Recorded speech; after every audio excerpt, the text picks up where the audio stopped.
Okay, you guys, this is our third Read It Mondays, and this was one of my favorite books. And I'm going to read the first chapter, which is called Don't Think. Some of you may recognize, those of you that are into sports may recognize the author's name, Tim Grover. The name of the book is Relentless, From Good to Great to Unstoppable. And Tim Grover was the athletic trainer for Kobe Bryant, Michael Jordan, and Dwayne Wade, as you'll see in a few paragraphs. So I'm gonna read it to you. If it's too long, you can always come back. You can pause the video and come back to it. Because I'm not going to be present today in class. You have until the end of the day to submit your Google form. All right, so this first chapter is called Don't Think. It was 10 o'clock p.m. when the black Suburban pulled up to the security gates of Attack Athletics, my training facility on the west side of Chicago. Not unusual. Excuse me. Pro athletes would show up at all hours to the place where Michael Jordan, Kobe Bryant, and Dwayne Wade had permanent lockers, where countless superstars would work out or play ball or just hang out with other guys who got it. On this particular night, though, only one guy is in the gym and no one else knows he's there. Not his team, not the media, not his family. His teammates are in a hotel 2,000 miles away. Reporters are blowing up his phone with calls and texts, and it's the middle of the NBA playoffs with less than 72 hours until he has to be back on the court. The night before, the whole world watched him limp off the floor in pain. Now everyone wants to know the story. Is he okay? Can he play? I'm fine, he said at the post-game press conference. He's fine, said the coach, who has no idea where his star is tonight. We'll get him some treatment and he'll be good to go, said the GM, who already knows the player won't go near the team's training staff. Finally, when he's alone in the privacy of his room at the team's hotel, he makes one call to the confidential number saved in the phones of countless athletes around the world. Need some help, he says. How soon can you get here? I answer. Getting to me without anyone knowing is the easy part when you're an elite athlete. Call for a plane, grab your security guy, and go. Confidentiality guaranteed. Typically, the hard part comes when you arrive, whether you're in need of emergency intervention or a long-term program or a psychological kick in the ass. Some guys arrive thinking they're going to fill out paperwork and stretch a little, and within the first hour, they've sweated through 3 t-shirts and they're puking in a trash can. But that night, the player and I knew the real issue wasn't physical. It's the end of the season. Everyone has injuries. I'm not going to fix anything major in a few hours, and the team's training staff could have handled the usual aches and pains. Let's be honest, you don't secretly charter a plane and fly 2,000 miles to get iced and taped. We can adapt around the limitation. Here's how you adjust your shot. Push off this way, land that way, do this before the game, do that at halftime, get something done to the shoes. Ignore the pain for now. You're going to be uncomfortable. Get used to it. Lay out the whole script, leaving nothing to chance. If he follows the plan, he'll be physically ready to play, or as ready as he can be. But mentally, that's another story. And that's why he made the call to me. He's listening to all the talk about whether he'll be ready to go, whether he can get the job done, whether he's lost a few steps. And now he's not even sure himself. The pressure is getting to him. External pressure that distracts and derails, not the internal pressure that can drive you to overcome anything. And instead of shutting it all out and trusting his instincts and natural ability, he's thinking. He flew 2,000 miles to hear these 2 words: don't think. You already know what you have to do, and you know how to do it. What's stopping you? To be the best, whether in sports or business or any other aspect of life, it's never enough to just get to the top. You have to stay there, and then you have to climb higher because there's always someone right behind you trying to catch up. Most people are willing to settle for good enough, but if you want to be unstoppable, those words mean nothing to you. Being the best means engineering your life so you never stop until you get what you want, and then you keep going until you get what's next, and then you go for even more. Relentless. If that describes you, this book is your life story. You're what I call a cleaner, the most intense and driven competitor imaginable. You refuse limitations. You quietly and forcefully do whatever it takes to get what you want. You understand the insatiable addiction to success. It defines your entire life. If that doesn't describe you yet, congratulations. You are on a life-changing journey to discover the power you already possess. This isn't about motivation. If you're reading this book, you're already motivated. Now you have to turn that into action and results. You can read clever motivational slogans all day and still have no idea how to get where you want to be. Wanting something won't get you anywhere. Trying to be someone you're not won't get you anywhere. Waiting for someone or something to light your fire won't get you anywhere. So, how are you going to get there? Believe this: everything you need to be great is already inside you. All your ambitions and secrets, your darkest dreams, they're waiting for you to just let go. What's stopping you? Most people give up because everyone has told them what they can't do, and it's easier to stay safe in the comfort zone. So they sit on the fence, unable to decide, unable to act. But if you don't make a choice, the choice will be made for you. It's time to stop listening to what everyone else says about you, telling you what to do, how to act, how you should feel. Let them judge you by your results and nothing else. It's none of their business how you get where you're going. If you're relentless, there is no halfway, no could or should or maybe. Don't tell me the glass is half full or half empty. You either have something in that glass or you don't. Decide, commit, act, succeed, repeat. Everything in this book is about raising your standard of excellence, going beyond what you already know and think, beyond what anyone has tried to teach you. Kobe says he wants 6 rings. I want him to have 7. A guy tells me he wants to come back from an injury in 10 weeks. I'll get him there in 8. You want to drop 30 pounds? You'll drop 34. That's how you become unstoppable, by placing no limits on yourself, not just in sports, but in everything you do. I want you to want more and get everything you crave. I don't care how good you think you are or how great others think you are. You can improve and you will. Being relentless means demanding more of yourself than anyone else could ever demand of you, knowing that every time you stop, you can still do more. You must do more. The minute your mind thinks done, your instincts say next. What you won't find in this book is a lot of garbage about passion and inner drive. I don't have any feel good strategies for dreamers who love to talk about thinking outside the box. There is no box. I'm going to show you how to stop thinking about how you're going to think and do something instead.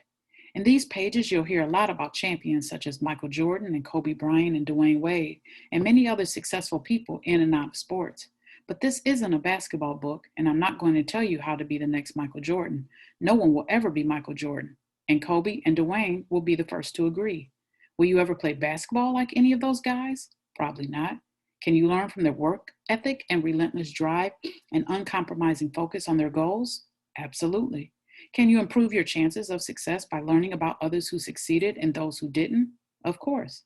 Success isn't the same as talent. The world is full of incredibly talented people who never succeed at anything. They show up, do what they do, and if it doesn't work out, they blame everyone else because they believe talent should be enough. It's not. If you want to be truly successful, you can't be content with pretty good. You need to find an extra gear. Look, I'm not a psychologist or a psychiatrist or a social worker. I didn't sit in a classroom for decades doing studies and collecting data to analyze and writing papers on the theories of excellence and elite performance.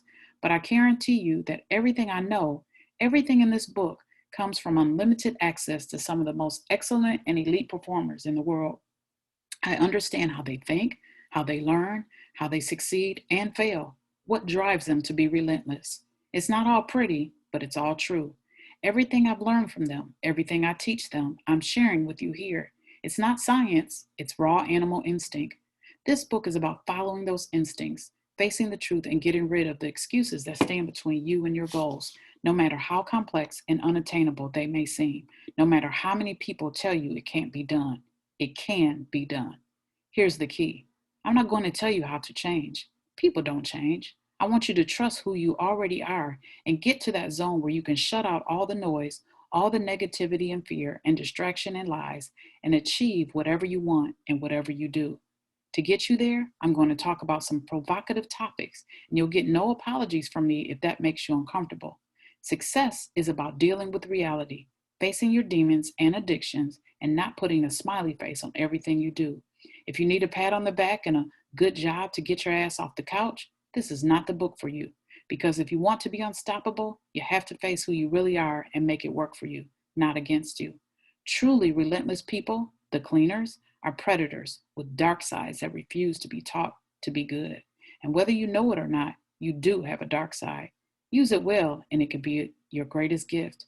If you're aiming to be the best at what you do, you can't worry about whether your actions will upset other people or what they'll think of you. We're taking all the emotion out of this and doing whatever it takes to get to where you want to be. Selfish? Probably. Egocentric? Definitely. If that's a problem for you, read the book and see if you feel differently afterward. From this point, your strategy is to make everyone else get on your level. You're not going down to theirs. You're not competing with anyone else ever again. They're going to have to compete with you. From now on, the end result is all that matters. In the case of my late night visitor, he had lost his connection to that end result. He was so distracted by his fear of losing that he couldn't focus on what he had to do to win, couldn't stem the wave of frustration and emotion that was drowning all his natural ability and confidence. His negativity on the court was evident. He was rolling his eyes at his teammates and coaches, grimacing as if he were dying out there. His teammates began to see that, and suddenly they were like troops marching into battle without their leader, completely shutting down. That's how great teams lose. The leader doesn't show up. It happens in business every day when the boss shows his frustration in meetings or snaps at his employees. He's not confident, he's not cool, he's not on his game, and it comes out in little ways he might think no one else perceives. But you can be sure everyone picks up on it and panics. How do you prevent that panic from turning into a total collapse? Sometimes you need to step away and get back to that calm, cool place where you're in total control. Could my player have called me to fly to wherever he was? Sure, that happens every season with different guys. They know if they need me, I'm there. But in this case, the player knew he needed space, and he was willing to risk the consequences if he got caught leaving the team. He knew it was on him to get back in the zone, that deeply personal space where you can quiet your mind until you have no thoughts. It's just you and your instincts, focused and unemotional. Where you feel no external pressure, just the internal pressure to prove yourself over and over because you want it for yourself, not anyone else. Forget about losing, I tell him, looking for that click behind the eyes when you know the guy gets it. Forget about trying, because if you're just trying, then losing is still an option. You want to be the best? Then you ignore the pain and the exhaustion and the pressure to please everyone else. You don't let your enemies take your balls. You don't let them set up shop in your head. When all hell breaks loose on the outside, you barely notice. You're calm on the inside because you're ready, prepared, and the best at what you do. You don't tell anyone how you're going to handle the situation, you just handle it. Everyone else is panicking and choking, and you say, no problem. You step on the other guy's throat and you finish the fight. And afterward, you don't explain how you did it. They won't understand, and they don't have to. Just take a moment alone to recognize what you accomplished and move on to the next challenge. By now, it's early morning. His plane is waiting to take him back. Finish it, I say again. Click. He gets it. Time to go. He turns to a security guy and says, we've just been to Oz. Relentless isn't about achieving the impossible. I know for a fact that anyone can do it. When I was still in high school, just a 5'11 basketball player in Chicago, I was watching a North Carolina game on television and saw Michael Jordan for the first time. He was a skinny freshman with moves I had never seen, completely instinctive and natural. He just knew what to do out there without even thinking about it. I didn't know anything about him, but I knew this kid was going to be a superstar. Several years later, I had a master's degree in exercise science and was working as a trainer at a Chicago health club. And Michael was still skinny, but now he was a superstar with the Chicago Bulls. I had contacted the Bulls numerous times in the 1980s when I became a trainer, hoping for a shot at working with any of the players.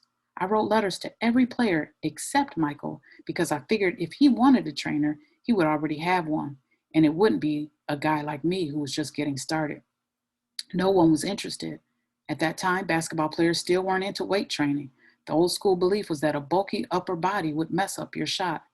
Then in 1989, I saw a small newspaper story about how Michael was sick of being outmuscled by the world champion Detroit Pistons and the rest of the league. Once again, I contacted the Bulls and talked my way into a meeting with the team doctor, John Hefferon, and the head athletic trainer, Mark Feil. What were the chances they would advise their superstar player to work with this unknown trainer who had never trained a professional athlete? None, everyone said. Forget it. Impossible. Of course, everything is impossible until someone does it. Michael had worked with the trainer once, injured his back during the workout, and was hesitant about trying again. Yet he also instinctively knew it wasn't enough to have the greatest basketball skills in the history of the game. If he wanted to be more than a legend, if he was truly going to become an icon, he would also need to take his body to the ultimate level, and he was willing to do whatever was necessary to make that happen. So he told John and Mark to find someone who understood exactly what he needed. A few days after my first meeting with the Bulls, they called me to meet again at the suburban practice facility. I figured it was another interview with the training staff. I had no idea I was being taken to a meeting with Michael Jordan at his home.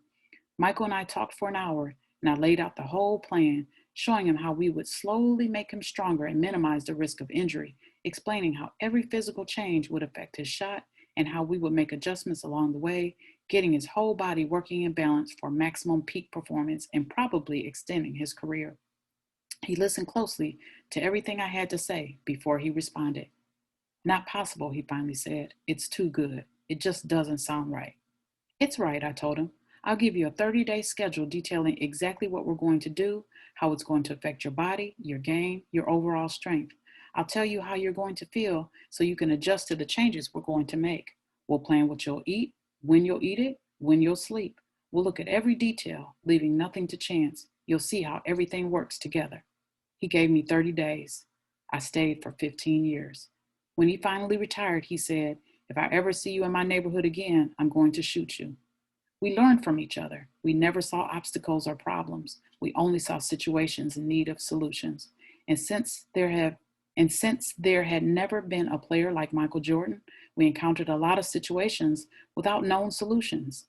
We learned, we made mistakes. We learned from our mistakes. We kept learning.